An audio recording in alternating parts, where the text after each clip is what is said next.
हम सभी भगवान से कुछ ना कुछ प्रार्थना करते ही रहते हैं। प्रार्थना कभी हमारी खुशियों से जुड़ी होती है तो कभी हमारे दुखों से। हर इंसान जो भगवान को मानता है और जिसके अंदर आस्था होती है वो भगवान से प्रार्थना करता ही है। प्रार्थना करना हमें शक्ति देता है और अंदर से मजबूत बनाता है।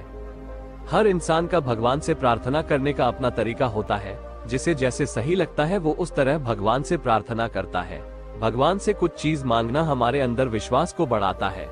प्रार्थना हमारे अंदर ये उम्मीद जगाती है कि ऊपर वाला हमें मांगी हुई चीज जरूर देगा।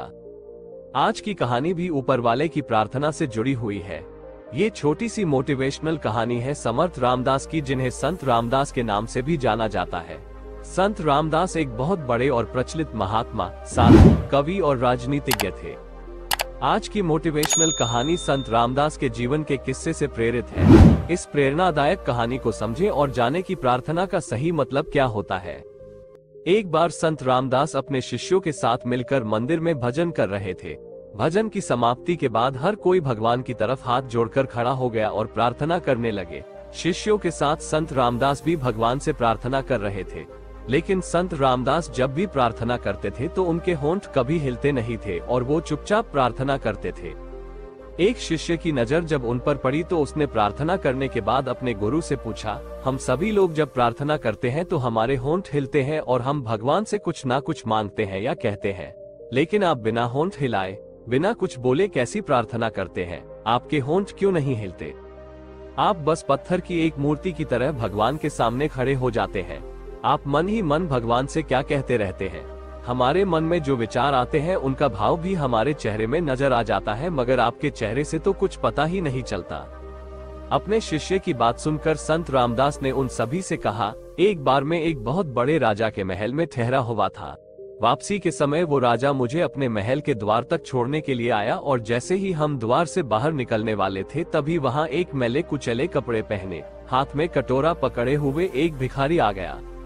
दिखने में एकदम कमजोर था, उसके शरीर की स्थिति भी दयनीय थी। उसे देखकर ऐसा लग रहा था मानो कई दिनों का भूखा हो। शरीर सूखकर कांटा हो चुका था। उसके चेहरे पर बस आंखें ही चमक रही थी। उसे देखते ही राजा बोला, कौन हो तुम? यहाँ क्यों आए हो? मुझसे क्या चाहते हो? राजा के सवालों को सुनकर वो भिखारी बोला, हे राजन, मैं जिस हाल में आपके द्वार पर खड़ा हूँ, अगर उसे देखकर भी आपको मेरी प्रार्थना का पता नहीं चल रहा है तो फिर मुझे कुछ कहने और बताने की जरूरत नहीं है। मैं आपके द्वार पर खड़ा हूँ, मेरी स्थिति को देख लो, मेरा होना ही मेरी प्रार्थना है। भिखारी की बात सुनकर राजा चुप हो गया। अपने सैनिकों को बुलाकर उसने उस भिखारी को खाना खिलाया, उसके नहाने धोने का प्रबंध किया, उसे नए कपड़े दिए और कुछ सोने की मुद्राएं देकर उसको विदा किया। संत रामदास जी ने आगे अपने शिष्यों से कहा, मुझे उस भिखारी की बात काफी अच्छी लगी और वो बात मेरे मन में बैठ गई। उस दिन से मेरे लिए राजा मेरा भगवान है। मैंने उससे कुछ कहना और मांगना छोड़ दिया। मैं भगवान के द्वार पर जाकर खड़ा हो जाता हूँ, हाथ जोड़ता हूँ और बस चुप रहता हूँ। मैं मानता हूँ कि वो देख लेंगे मैं क्या कहूँ और मुझे क्या ही कहना चाहिए। अगर मेरी स्थिति कुछ नहीं कह सकती तो मेरे शब्द क्या कह पाएंगे? अगर ऊपर वाला मेरी स्थिति नहीं समझ सकता तो वो मेरे शब्दों को क्या समझेगा? मेरा उसके द्वार के आगे खड़ा होना ही काफी है। उन्हें जो देना होगा वो देंगे। मुझे हर बार कुछ कहने या मांगने की जरूरत नहीं है। मेरा उनके सामने होना ही मेरी प्रार्थना है। संत रामदास की इस बात से उनके शिष्य जिंदगी का एक महत्वपूर्ण सबक सीख चुके थे।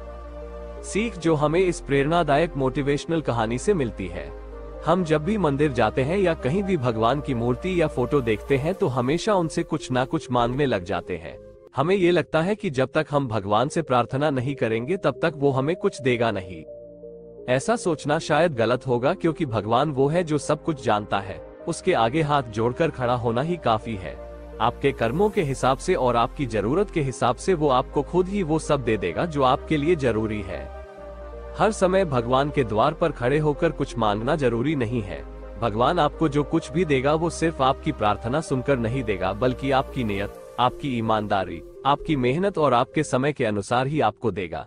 इसलिए हमेशा कुछ मांगते मत रहो। मन में ऊपर वाले को याद करो और सब कुछ उस पर छोड़ दो। यह मोटिवेशनल स्टोरी आपको अच्छी लगी हो तो लाइक करें और अपने परिवार और दोस्तों में जरूर शेयर करें। धन्यवाद।